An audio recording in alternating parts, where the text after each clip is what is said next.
This diagram really helped me understand what negative harmony is. Negative harmony is a way of substituting notes or chords within a key that have the exact same amount of tension. I'm going to get back to that in a second. But you flip the notes around an axis, and the axis happens to be exactly halfway between a note's tonic, like in the key of C, the tonic would be C, and the dominant, which would be G, the fifth. The distance between C and G is 7/2 steps, so the axis is 3.5 half steps between. So you got 1, 2, 3, and then here's your half right here.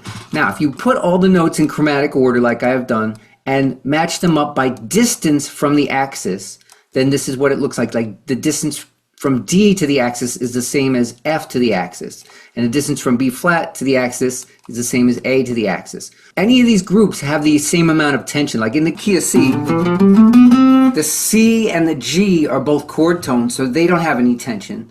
But let's say the D flat is dying to resolve back to C, and that's paired up with the G flat, which is dying to resolve to G. So that they both have the same amount of tension. Whereas let's say B flat and A, if you do a B flat,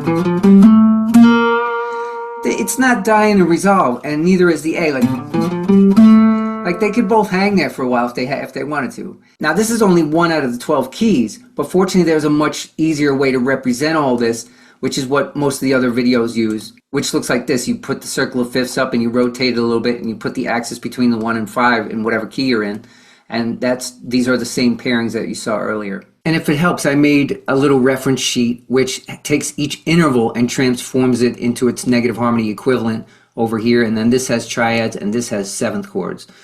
And I'm from the John Mehegan school, so I don't do lowercase for minor and uppercase for major, so don't write to me about that. And I put the reference sheet and the diagrams I used on a free PDF, which is in the description, courtesy of Guitar Lessons Ithaca and for Music Geeks only. Enjoy!